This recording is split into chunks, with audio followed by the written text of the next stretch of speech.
Andy went to y'all, and so then nobody comes forward. Don't worry, I'm going to wander again. I know, yeah.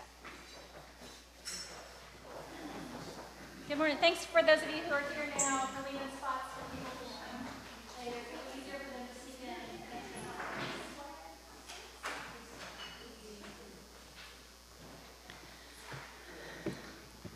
You going to tell me when we're ready, Robin?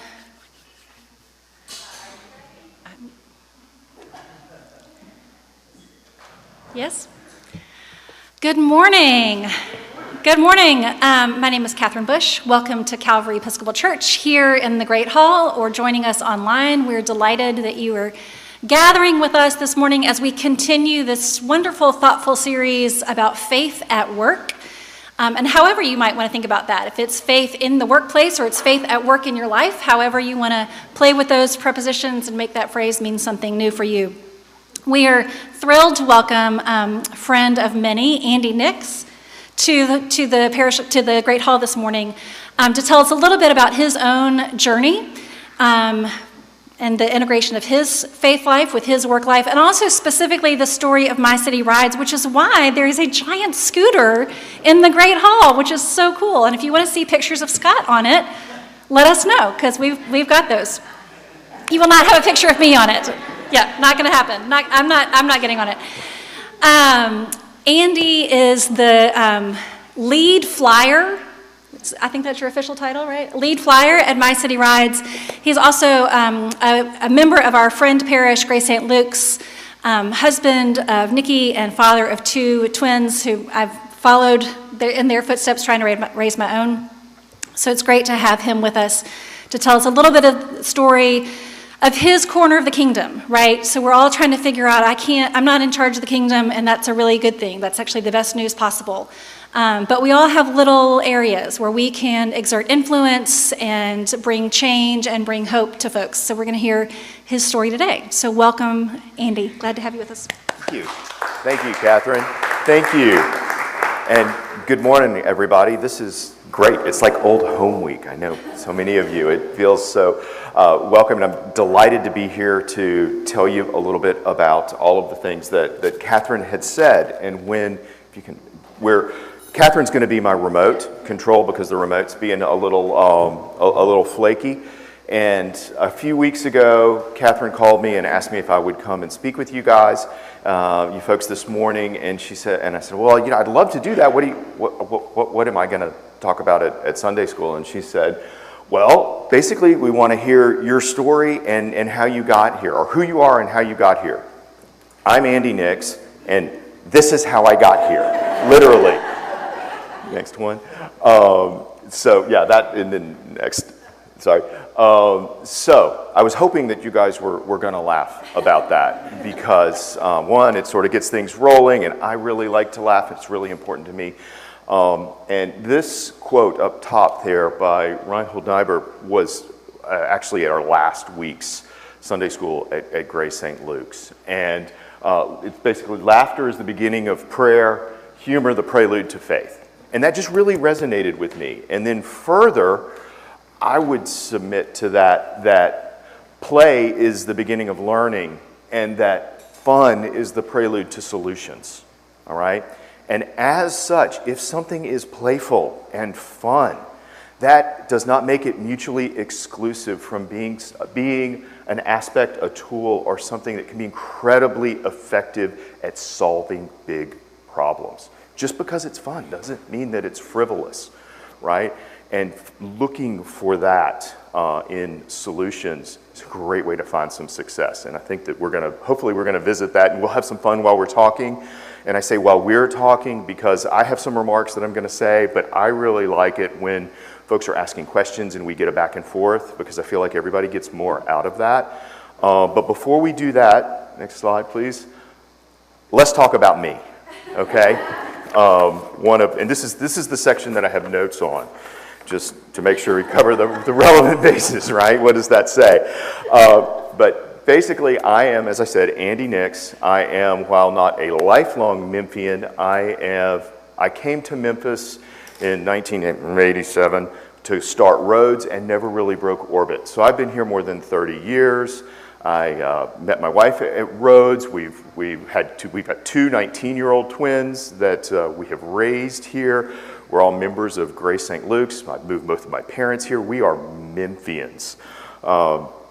As I mentioned, we're members of Grace St. Luke's. I'm currently senior warden over at Grace St. Luke's, which wraps up in December. It's about to be October. It's been a lovely ride, and I've been happy to be able to do my part. So, career-wise, I spent about 15 years at FedEx, being a little bit of a corporate wonk, and working in benefits, and then moved my way up and around, spent about the last half dozen years at the corporate holding company, ultimately leading enterprise-wide projects that were all about integrating processes and people. And a big part of that was culture and cultural shift, and having to do that, and erosion of control from folks that had their own little fiefdoms and things, and being able to get people to communicate and come together. And so did that at FedEx for 15 years. Then a couple of other smaller things. Next big adventure was with one of your very own parishioners here, a near and dear friend, Meg Crosby. We started a consulting firm called PeopleCap, which is still rolling today. And PeopleCap was founded on the notion that organizations, groups of people, right? Your cultural strategy is important as your financial strategy, right? And you've got both, whether you tend to them or not. And that culture is really at the base of how organizations function. And if you're going to shift culture to drive outcomes, to create more positive outcomes and extinguish less positive outcomes, working on culture is the place to do that. And that's what we focused on there. While there, I basically was approached by a former client who was a philanthropist, very successful individual, Mike, right? And Mike said, "Hey, Andy, can you please come talk to my friend Jay? Because he has this notion. He is very philanthropic. He's been heavily involved in workforce development and Boys and Girls Club, and I get all of that. It makes sense to me. But now he's talking about scooters and transportation and kids, and I don't know. It just sounds. It sounds like he's playing and he needs some help." And when he said playing, I kind of looked up and was like, "Yeah, okay, sure. I'll be glad to go talk to Jay, and we'll see." I was a consultant at the time. We help people think through stuff. Mike set up a meeting. We went and talked to Jay. It was pretty interesting. And Jay, as I said, had been into workforce development and wanting to help people be successful through creating programs where they would get marketable skills to then be employable to build a better quality of life. The idea being everybody wants a high quality of life, and given the opportunity to do that, they will work hard to do it. You just have to help remove obstacles. And he was thinking about doing that through scooters, right? So had the meeting with Mike, went back, thought about it, talked to Jay again, really started to fall in love with Jay and the notion of helping folks. I did the consultant thing. I went away for a while, did a bunch of research, put together a notebook, right, with all kinds of stuff. Hey, I think this might work. Went and visited with Jay again, and proudly sat down across the desk from him and put the notebook down and pushed it over to him and was like, "I think you got an interesting idea, and I really think that it could potentially work. I mean, it's going to take some resources, it's going to take some time, there's a lot of culture shifting, but here you go." And pushed it across. We talked for a couple of hours, and he never cracked the notebook. Never. But then after the end of the conversation, he looked up and he said, "Yeah, I think you're right. Why don't you build it for me?" And I was a little taken aback because working with Meg was kind of my dream job, right? We had built this little thing. But that was a time, that was back in end of 2016, beginning of 2017, the world was kind of a confusing place for me then. There was a lot going on that I didn't understand, didn't feel in control, was having escalating levels of anxiety just about stuff. And that really, while I didn't know it at the time, what I really think drove me to take that leap to go work for this guy who I had only recently just met on a handshake. There wasn't an organization, there wasn't a job, there wasn't anything except this idea. The most concrete part of it was the notebook that I had put together that he didn't want to look at. What recently, between now and then, has really landed with me is something that Nadia Bolz-Weber has come out with. The way that she describes this are folks familiar with Nadia? Theologian, little quirky, outside of the lines kind of thinker. Love her, right? And basically the idea that she was sharing that resonated with me was that as human beings, we are wired to help people. We want to help people. We want people to do well. And that, as part of the original hardware and software design of humans is to be in a collective, in an organization, and to help folks. But in today's society, with all of the connectivity and the constant bombardment of information about people in faraway places and horrible things that are happening all over the place, and folks sending those messages to us about how we need to care and need to fix it and need to be involved, it's really overwhelming, because that wiring is meant to be, because as human beings we're meant to help people, but by original design to help people in our village, right? Just our immediate surroundings. And that, as Catherine was talking about, in your own little circle of the world, was what sort of landed with me, right? I can do this. I can help build this. I can make this happen, right? And thinking about, well, and before we get to that slide,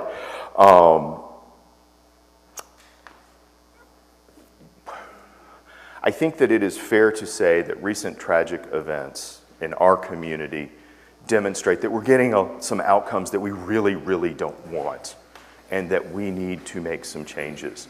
And a lot of those are cultural, and a lot of those are driven by cyclical poverty and the ability to break through that, to provide someone a path and a means towards success and visibility to, I can get where I need to go. I can do what I need to do in order to be successful, right?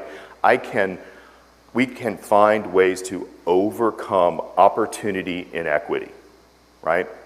And transportation security is a really key part of tackling opportunity inequity, because particularly in a place like Memphis, where we'll talk about in a second, if mobility is really justice. If you can't get where you need to go, you're not going to get there, period, literally and physically.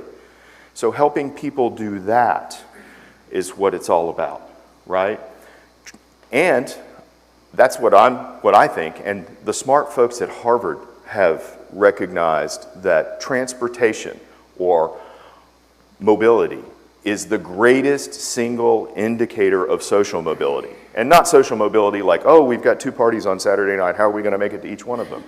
But social mobility in terms of, this is the quality of life, or my life right now, I want to build a different life. I want to get here. You have to be able to move around in order to do that.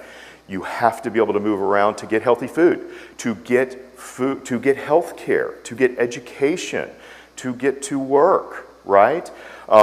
This is not a new notion. H.G. Wells was writing about this 100 years ago, right? Transportation dictates the way people live their lives, and this was before lots of modes of transportation that are popular today were even thought about, right? So why is this particularly an issue in Memphis? Money. It's always about money, right? But the average transportation cost. Transportation is expensive. It costs a lot everywhere. And remember how I mentioned this is going to be a little bit of a dialogue? I've got a question for you guys. What do you think the average percentage of income, how much of every dollar that somebody makes nationally do they generally spend on transportation? Does anybody have any ideas? Somebody threw. Huh? 15%. That is a fantastic answer. It's a fantastic answer, and it's what Dave Ramsey says, right? 15% is about where you want to be, right? That's what the experts say. You go ahead. Nationally, and this data is a little bit dated. It's kind of pre-pandemic, gas prices going way up, and they've come back down. They're still coming down, but they're still up there. 17 cents. What that means is 17 cents of every dollar, on average, that's what households are spending on transportation across the nation. So we're already a little high, right? And why is that? Because we're an automobile-centric culture. It is not by chance, folks. It is by design. And the automobile manufacturers are really part of it in their lobby. Okay, so that's national. What about Memphis? What do you think it is in Memphis? 30. All right, excellent. It is, the data that I've got is not quite 30. I believe this is understated. I believe this is definitely understated and that it is closer to 30%. That's a big chunk, right? When you think about a percent of your income that you are spending, right, just to get where you need to go. This doesn't have anything to do with, and this is after tax too, by the way, doesn't have anything to do with shelter, food, clothing, education, right? All of those things. I mean, it has a lot to do with them because it's how you get there and how you do it, but those are other really big expenses. So transportation is hugely expensive, and even more so for Memphians. And I ask you to consider this too. When you think that number is almost twice the national average, think about the population in Memphis and just the numbers, right? There's a huge percentage of folks in Memphis that are looking for the cheapest way to get places, that are trying really hard to do it cheaply, you know? Did we have a question? Who? Okay, you can go first. Did you have a question? Yes. Okay. So that 30 cents, is that because of the higher poverty rate in Memphis, or is it some other structural issue? Have you looked at my presentation? I love your question. I love your question. It is a factor of both, as a matter of fact, okay? A factor of lower incomes on average, yes, but it is also a factor of geography, right? Memphis is big. We have a huge geographic footprint, and we've got density challenges. To put it in perspective, Memphis is literally bigger than New York City in terms of, New York City proper, in terms of geographic area that is Memphis, where people live, right? With a 1/12 of the population, okay? So we have real density challenges. Stuff spread apart. If you are somebody who's living in 38126, the zip code over by FedEx Forum and a little south of there that has historically been, what, the third poorest zip code in the country, right? And you go through a workforce development program like the Technical Training Center at Boys and Girls Club, and you put your heart in it and you get yourself there, and that's over on Walker, which is right over in 38126. It's kind of across from the back of Elmwood Cemetery, associated with Boys and Girls Club. Jay set it up, the Jay who I work for. If you go through that program, and FedEx is an employer partner, you go through the program, you pass the test at the end, you get a job at FedEx Services in IT. Not throwing boxes, but a career path job, an entry-level job, a chance, right? That job is in Collierville. And you live down here, right? The bus doesn't even go to Collierville. If you go online and Google, how do I get there? You tap the bus button. From there, it's going to tell you, well, you get on this bus and you're going to take it to here, and then you're going to walk this far and you're going to transfer, and you're going to get on this bus and you're going to take it 67 stops, and then you're going to transfer, walk this far and transfer and get on another bus, 3 buses, right? And it's going to drop you about 6 miles from where you need to be. And that's as far as the bus goes. So then what do? And that's taking you hours too, by the way, to do that. And that's just getting to work, much less getting home from work. Then you've got to also figure out how you're going to get there. Are you going to Uber? Are you going to Lyft? That's more expensive than having a car, really. To put it in perspective, here, right now where we're sitting, we're in this blue area there. I think maybe they even empowered me with a laser pointer, which could be annoying for everybody. All right, that's the central business district, right? From the river to about Danny Thomas, north and south. About 12% of the jobs in the area are here, around there, in there, okay? Nearly 40%, you go out to roughly to the loop in a semicircle, a little beyond, you pick up another 40% of the jobs. About half the jobs, a little more, right? Okay, well, the remaining half are 10 to 35, 40 miles beyond that in an arch, right? Arguably, we're kind of, at the edge of a big semicircle that's 35, 40 miles. But even if you live in the middle of the city, in the middle of the area, you are essentially living in the middle of a big circle that's got a 20-mile radius. So it's really easy to, on average, have a 10, 12-mile commute. And how to do that, right? All right, let's go next slide, please. All right, so how to do that? What a fantastic question. This is what Jay was thinking about, right? He was thinking about he had tried to help people with cars, but the economics of that just don't work. The worst thing you can do for somebody who can't afford it is give them a car. You know why? Because you're giving them a lot of variable financial responsibility, right? Even just gas and tires, maintenance, insurance, all these things. Exactly. So he'd tried to do that, and that didn't necessarily work. Jay Martin, the guy who I work for, founded Juice Plus. I don't know if you guys are familiar with it or not. It's a global company. He travels all over the world. He likes to color outside of the lines and is very charismatic and very smart. If you go anywhere else in the world, Europe, Africa, Asia, South America, Central America, you will find more people on two wheels than four wheels. This is the way the world gets around. It's not an unproven solution. We're just not doing it here. Anybody want to take a guess why not? It's not because it's not fun. Culture. Culture. Exactly. It is a cultural thing. We're looking to shift the culture.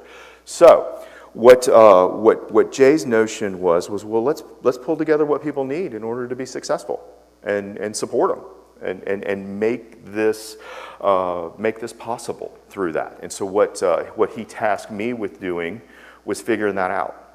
And I didn't know anything about scooters at the time. I mean, I rode bikes, but not.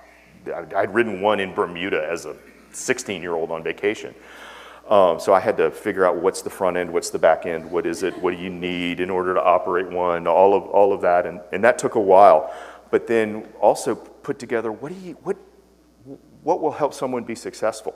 And so we designed a program that could provide everything that somebody needs to successfully own and operate one of these for roughly the same cost as riding the bus, okay, under an ownership model. Next slide, please. Excuse me, I'm going to take a little drink here.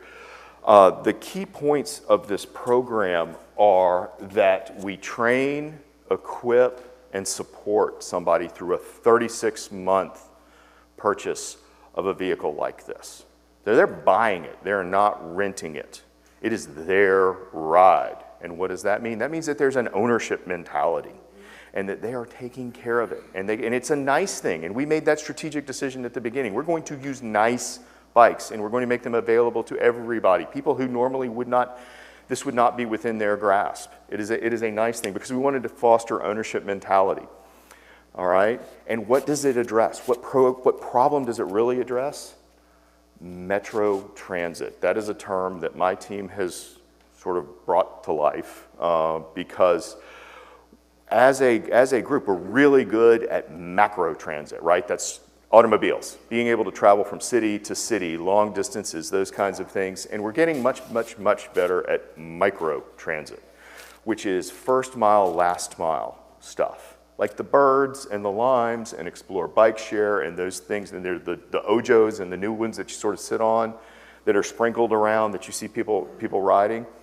Microtransit, that's about 1 mile to 2 miles. Those are great for that. If you're in Cooper Young and you want to go to Overton Park or Overton Square, or if you are in North Main and you need to go to South Main, those kinds of things. And they're fun.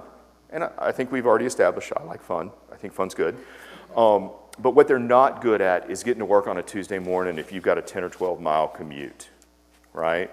And so Metro Transit is sort of the next step in between from, I think, 1 mile to 50 miles. We've got flyers that travel 30 miles one way to get to work. Then lastly, the last key is connecting community and being together, coming together, being intentional about, being relational about what is historically a highly transactional thing, purchasing a vehicle, and having the bandwidth to be able to do that. So, what is included in the program? What's included in the program is a vehicle. You get the bike 24/7. It lives at your house. It is your apartment or what have you. You get that. You get a helmet, you get jacket, you get gloves, all of the safety gear. You get the training. We work with off-duty law enforcement, MPD officers and state troopers to teach what we call scooter school, which is about a 6-hour course that is half classroom. It's like, twins going through driver's ed. It's similar to that in that there's a classroom portion and then an on-vehicle portion. We have a classroom where folks come in and we go through the material, prepare them to take the written test at the state, and then they go out on our range and the officers help people learn how to safely operate these machines. And they also give a thumbs up, a thumbs down, or you should come back for more training, because it turns out this is not a silver bullet solution and it doesn't work for everybody. But it works for a lot of people and a lot more folks than you might think. And one of the things that I learned in doing this is that you can't always tell by looking at somebody if it's going to work or not. You might think that you can, but you will generally be pretty surprised.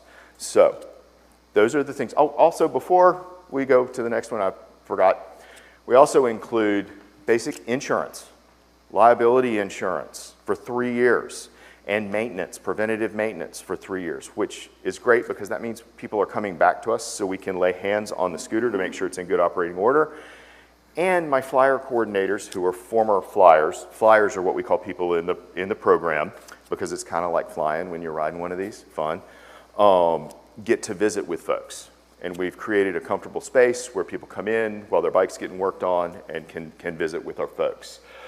As well as licensing, tagging, title, tax, all of that, kind of boring administrative stuff is included in the program as well. And we help people navigate those systems and financing of it, right? Because here's what turns out, a lot of those systems are not designed to help, right? And further shocking, some of them are not even very efficient. Next slide, please. All right, so it works. We've been doing this. As I said, I started talking to Jay in late 2016, 2017, and then we shook hands and started working on this midway through 2017. Took about a year to figure stuff out, put together a program before we started rolling people out on bikes. And now, as we sit here today, and this is just a little bit dated, we have almost 400 folks. We will put our 400th flyer on the road next week. And we have, thank you, that's pretty cool, right? And we have graduated 100 people. We've graduated 100 people. And what does it mean to graduate from the program? It means you own your bike. We give you the title, you have it, it is yours forever, along with everything else that came with it. We hope that you will come back and let us continue to work on it, and that you'll pay us a little bit to do that, because that helps. We're a nonprofit, 501c3. And that's part of our strategy for driving additional revenue, because we're building a market, right? And one of the really cool things is these are made to last. Some of those folks that have graduated have more than 25,000 miles on their bikes, right? Collectively, our fleet is going to roll over riding 1 million miles on their bikes, right? It's going to probably be in the first quarter next year, right? when this was snapped, and this does not include September data yet, which is going to be about 35, depending on, probably about 35,000 miles, maybe a little bit north of there, so we'll be over 900. Our folks are using these. They are using them. Next slide, please. And here, this is a map of Memphis, okay? Just to orient you, the river's there on the left, and as you move to the right, you are headed east. Each one of these little orange balloons indicates one of our bikes. We have, or one of our flyers, a snapshot in time. We have GPS devices on all of these so that I can tell you things like, so we can do outcomes tracking to be able to demonstrate success, as well as so we can proactively reach out and communicate. I can say, hey, Katie, here's your text. You're approaching a mileage milestone and need to get your oil changed. Click here so you can come in and schedule a time to come in and see Ben to get that done and talk to Khalil, right? So we have folks in virtually every zip code that are traveling from Millington to downtown to go to work, or from Raleigh, Fraser to FedEx to go to work, or from 38126 to Collierville. Yes, did you have a question? And how fast do they go? And how are they on the freeway? They go 60, 65 tops. They are street legal on all roads. We strongly advise people not to take them on the interstate, right? And that's one of the things that is good about Memphis is while we're big, you don't have to get on the interstate to go anywhere. You can go from Front Street to Byhalia Road without getting on the interstate. It takes about 12 minutes longer than on the freeway to do it, or the interstate, but it's a whole lot more fun. I can tell you I've done it many, many times, because when I started working on this, I was working on a Front Street and Jay was on Byhalia Road. One of the first things I did when I started working for him was get my license to be able to hop on one of these and use it as my primary method of transportation, so that I could look people in the eye and say, here's what it's like to ride one. Here's when it sucks. And here's when it's really cool and fun, right? Here's when you can make a decision about maybe not ride it, right? Those kinds of things. And I have personally put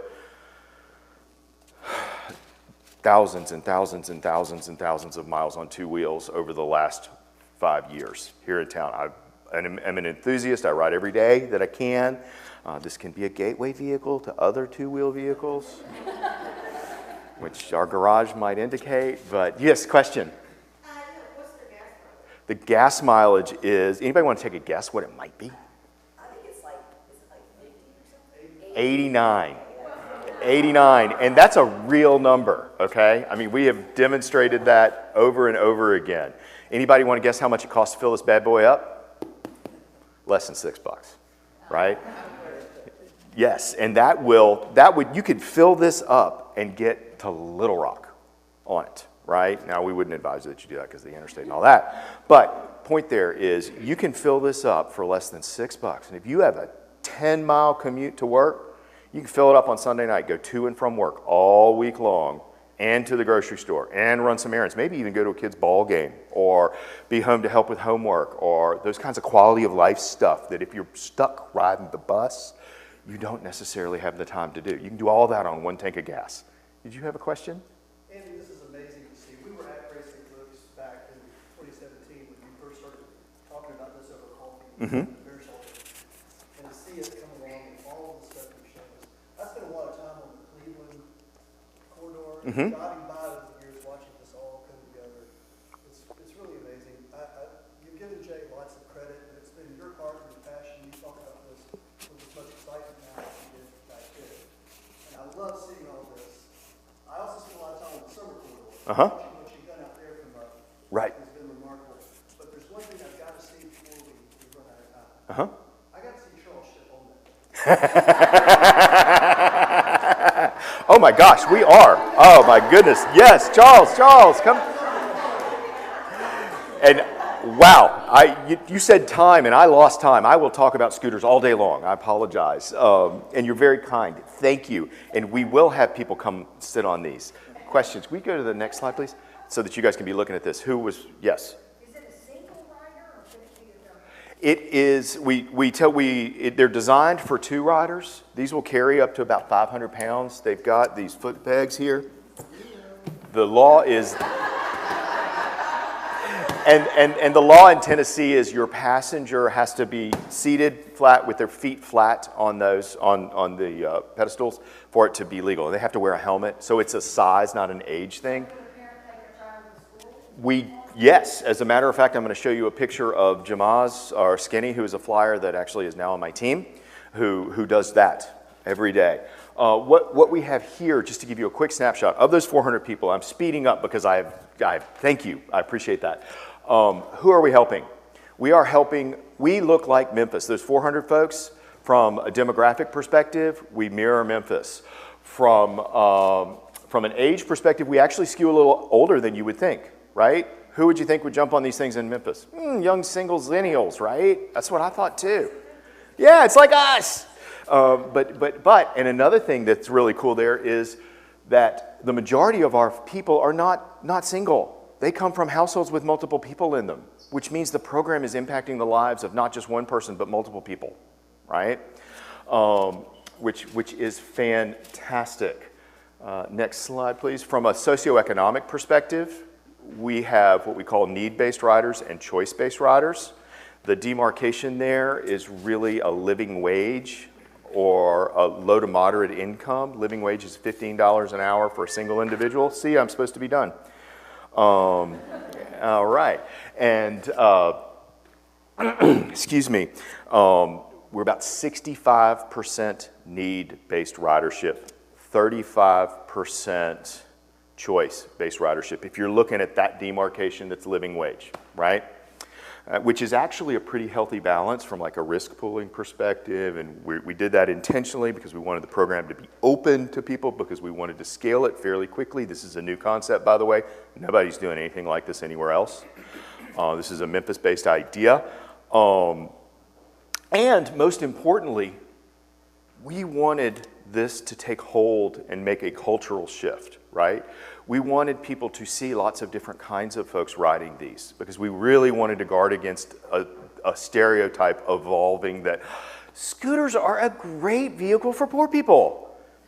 It's way bigger than that. It is way bigger than that, and we wanted to live into that and to demonstrate that and have what we call role model riders, right? Which are people that you wouldn't expect to see riding these, so that it is visible. And we've got kids in neighborhoods like 38126 or in other places that are seeing people that they know and respect riding these and recognizing, hey, that's legit. Maybe I could do that, right? That would be a way. That might be a way. We have developed 4 flyer profile types over time. One of the things, we are a data-based organization. We've built systems that capture our data, and we really try and use that to make decisions. And thank you for your kind remarks about me giving Jay credit, but really this is a team sport. I'm the one that's here standing up, getting to talk about this and being excited and all of that. But I have a team of 7 folks. Megan Klein is one of them, and Jason Williford is another. Those are my leadership team. Megan's kind of COO and manager of the message and things, and makes a lot of stuff happen. And Jason is the fleet director, retired MPD detective, who owns the back of the house and training and our relationship with law enforcement, because I know somebody's going to have a question about theft and that kind of thing, and we'll talk about that in a minute. And then of the remaining bunch of our staff, I've got 7 folks on staff, and 3 of them are flyers from the program that we met through the program. I'll show you one here in just a second. But the profile type we developed over time. We had the ability to start the program and gather information, try not to make too many assumptions. And then as we're getting to know these people, because it's a 36-month program, right? And they're coming in and we're visiting with them, we can document that. And we've identified that there are 4 types. The first one are budget stretchers. Okay, well, the first one I want to talk about are builders. Builders, these are people with a plan. This is somebody that is working and going to school. They are working for a brighter future.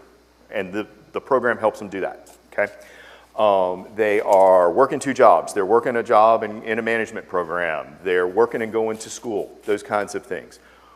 They tend to be a little younger, tend to skew a little more female, We love these folks. Give me 1,000 of them. Really, I'm serious. And we'll put them on bikes. The next group are providers. Providers are a little bit older. They tend to skew a little more male. These are people with a plan, but the plan is not necessarily about them, right? These are folks who are trying to make a better future for their kids, or they're taking care of parents. They tend to be in a more static employment position, but they are building a better future, right? We'll take all of those. All of them we can get. All of them we can get. Then there are freebirds. Freebirds are folks that have options, that have choices. They're participating in the program because they think it's cool, they think it's fun, they want to help, that kind of thing. And they're great, and we love them, and they help with that, avoiding the stereotyping. Then the last group are budget stretchers, and these are people that are living right here, right, that don't necessarily have a plan. They're participating in the program because it helps with their budget. It helps eat into that 27% of the transportation of their income, which is actually far more than that of their income when you think about where their incomes are. These are the folks that run into trouble matriculating through a 36-month program because they're so close to the edge. And as I mentioned before, a program like this is not for everybody. You have to have a certain degree of stability in order to matriculate through. My goal, my team's goal, is to identify kind of where that line is using non-traditional indicators, things like resilience, persistence, humor, right? All of those kinds of things, as much or more than credit scores. You know, if somebody's been at a job for a while and they've really demonstrated, we try and humanize the process as much as possible to learn where that line is, so that we can go to it and we can push on it, right? And try and help more and more, but recognize that we're not helping the poorest of the poor. That's not what this organization is set up to best do. But we're helping a broad spectrum of folks. Next slide, please. This is Jamaz, or Skinny, as he likes to be called. Skinny is about 7'7". Not really. He's 6 up here, very tall. Skinny was a flyer. He owns his bike now. He is married. He has 2 kids. They have a car. He rides a scooter. He takes one of his kids to school on a scooter every day and then comes to work for us, right? Skinny started out as a provider, right? Because he's taking care of others and that kind of thing, and was in sort of a static job. And he's now sort of this combo provider builder, because I got plans for Skinny. Skinny's going to be doing lots of stuff for us. He's got tremendous opportunity. So we may have to create a new category. Next slide. It is, as Stephen was saying, we are expanding. We have proven the concept. We've put these 400 folks out there. We've demonstrated that we can put several hundred people out on the road. We can manage keeping the vast majority of them in the program on the road. And our board has made the strategic decision to expand and to take it big. We started out on Cleveland in the shadow of the concourse across the street from AutoZone in 2,000 square feet. We are opening a facility that used to be Al's Honda on Summer. It's about halfway between Tillman and Highland. It's 20,000 square feet with another sidecar 5,000 square foot building and about 2 acres. We can do everything we need to do: warehouse, train on the range. We've got classrooms, community rooms. We're opening a little retail to help supplement the nonprofit. We are also looking to expand, and through some licensing agreements, we're looking at another community in another state that wants to roll out bikes in the spring. We've got the systems and the infrastructure to be able to support that. It's going to be a stretch for us. It's a little early, but it's a really good idea, and it helps a lot of people, so we're going to do it. Yes, there we go. So I have gone over on my time. Next slide, because I want to be sure and save a few minutes for questions. If you are interested, hopefully I have piqued your interest in this. And if so, there's a QR code here that'll take you to our website if you want to donate. We love that. That's always very helpful. You can also get lots of information about the program. And if you are interested in podcasts, we have done a podcast called Mobility Matters. It's available on all of your favorite platforms. that is that talks about transportation, the transportation dialogue sort of writ large. And I recommend that you check it out. I also have some materials up here, our 2021 impact report that goes into pretty good detail about what we have done. I have plenty of these if anybody would like one of these, or a brochure. I'm going to breathe. Question, yes? I was just curious what the average, monthly payment is. The average monthly payment is about $120, right? There's a little bit of variability with that now. We started out at $90 a month, right? And the reason why we started there is a walk-up bus ticket is $1.50. So round trip is $3 a day, and $3 that's $90 a month, right? And that was when we first started. We were buy here, pay here. We toted the note, which has perfectly fine. But now we have partnered with local credit unions who are writing the loans for this, which is a real multiplier for our folks. There's a little extra cost there because there's interest and that kind of thing. But I have over time come to realize that is an expense of doing the program, like helmet or a jacket, right? And the participant is building their credit while they're participating in the program. So that's a real multiplier. So that leads me to another question. So what's the screening process? Do you have criteria? I mean, I know you have different profiles. Right. But do you have some minimums that they have to meet, or you just look at all kinds of different? Basically, we try and keep that as simple as possible. And somebody needs to be employed or a full-time student, be able to demonstrate income, right? And not now that we have financial partners that are helping us, not have a crazy debt to income ratio, which is a big indicator of success. If somebody comes and has one of those, then they get counseling and are supported through a 90-day plan that is developed with them to help them work through and figure out how they get to where they need to be to participate. It's funny because my daughter has one, and she's in Birmingham. She's 26. Uh-huh. And she has the car that we bought her in high school, paid for, but she keeps it parked, and she rides that she's a nurse in Birmingham. Mm-hmm. So she lives in the city, works in the city, and that's her, she keeps the miles off of her. Right. She extends the life of her car. She's saving money. She's having fun. Mm-hmm. Save money, save on parking. Right. And that park freer, but Yes. then her car would have the hospital, so. Exactly. And you can. It's weird that she did that kind of on her own, but she sounds like the perfect profile for. She would be a perfect profile. A perfect profile. One thing I want to throw out at you just to make sure, and I know you got some more questions, just bringing this back around to the spiritual part. Just a few weeks ago, Laura Geddes, who's now at GSL, and fantastic, by the way, as I know you guys know, was preaching, and she told the story of the Good Samaritan. Right? Being an Episcopalian, I kind of knew it and was familiar with it, but learned some stuff from it. And the Good Samaritan did three things primarily, right? Can somebody tell me what those were? It's an all play. Well, he came near, right? He was kind of the other and came near intentionally, and then patched up the guy, right? Helped him out. And then what else did he do? He gave him a ride.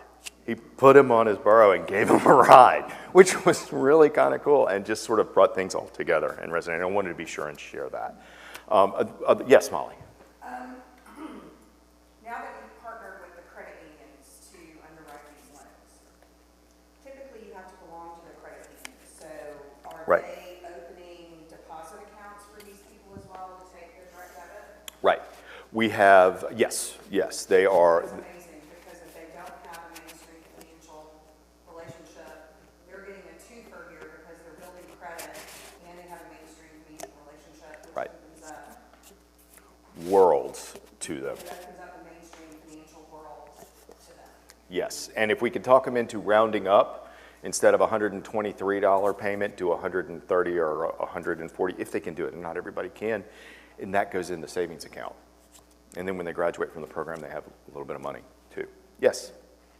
You talked something really important. My family and I, we do a lot of active transportation. We walk a lot, and we ride bikes. How do you deal with safety concerns when vehicles tend to get bigger and they feel like they're more Right. aggressive these days? Right. Well, it is a concern. It is a concern, and there a lot of aggressive driving is out there, and that is escalating, and the authorities are hopefully going to be working on that. What we have found is that the development of the bike lanes and some of the streets like Broad Street and Highland, and it's coming for summer as they're narrowing and becoming a little less automobile centric. We're moving the ball slowly. We do through Scooter School, we focus a great deal on safety. And if someone would like, Jamaz, for example, can ride with someone to and from work initially as they join the program, be a commuter buddy to help them get acclimated. And our belief in what we're seeing out there, we're hoping is happening as those bike lanes are there and the birds and the limes and the other in-between vehicles are out there, it's raising awareness of multimodal. There's a long way to go. I'm not saying it's not done. There's a huge, huge way to go, and we believe that the more bikes that we put on the road, the more people that become aware, the more folks that know about this program. All of our bikes are logoed, so when people see them and they know it, they know what that's about. That can help. We have a good safety record in terms of the miles ridden and incidents reported, so we feel good about that. But there's a lot of work to do. Yeah, for sure. Katie? I'm surprised your population skews so older because in my mind, the great hope for all of this culture shift is with the younger generation. Just in my own experience with my two boys who went Right. to New Orleans, I was like, here's the car, you guys can take it. And they're like, oh my God, we don't want a car. They didn't Right. want to pay for insurance. Right. They didn't want to pay for gas. Right. And they don't have scooters either. I think they walk and take the streetcar. I don't know. But, I think that young people are more willing, especially right now, to be like, oh my gosh, we're not doing it the way y'all did it. Right. We're gonna do this different. Absolutely. See how, having that older, it balances it out. A little bit, yes. Because your success rate's gotten better because of that. From a risk pooling perspective, yeah. Some, sure. And our success rate is between 75 and 80% for folks matriculating through the program. We do have to get some back, and it's the budget stretchers generally that we have to get them back from. What we like to do with those is when they come back is fix those bikes up, recognize that's an asset that we have deployed out there and that is depreciated, so we can take it and put it further out in the community at a lower price point and make that more accessible to folks. We feel pretty good about that overall rate relative to what the market does with automobiles and things. There is no market for us to directly compare to because we're different. Yes. Of all the conversations we've had in India over the years, we've never talked about theft of these. Yes. Oh, my daughter said her stolen. Yes, theft. And she got insurance and all that. Well, Stolen from her house. the way that goes, theft, yes, we put 400 out and 30 have probably gotten stolen over the course of the 1,000,000 miles and the 4 years. Anybody want to guess how many of them we've gotten back? Or how many of them are left out there that we have not gotten back? None. We got all 30 of them back. One. We have one, and there was fraud involved in that. And Jason is still working on it. One didn't get back. We got all the rest of them back because of the GPS, because we have worked to establish relationships with law enforcement. So when one goes missing, sometimes we know first because of the GPS, or the participant calls us and says, hey, my scooter's gone. We say, all right, have you filed a police report? Yes, I have. Here's the number. If that's the case, then my guys look up, find out where the bike is on the system, and are frequently out there sitting on it, parked nearby, and call the police with the police report number saying, hey, it's here, we know it's here, we're here. And because of our relationship, the police will come. And because it's easy, it's a slam dunk for them, right? Maybe it's a deterrent, like they'll go, don't steal one of those. That's what we're hoping for. That's what we're hoping for. And so when that happens, they turn the bike over to us. We're there to take it. We have the equipment to be able to load it up, whatever condition it's in, bring it back to the shop, patch it up, all of that. The thing that's great about that is, like in your daughter's case, had they found it, which is really unlikely, Had they found it, they would have impounded it immediately. And that's a $150 fee and then like a $30 to $50 daily that would accrue, and it might take a while. So how are we doing on time? All right. Any other? Yeah. And I would invite anybody who would like to come up and kick the tires, sit on it. It is on a center stand. It will rock, but it is very stable. It's okay.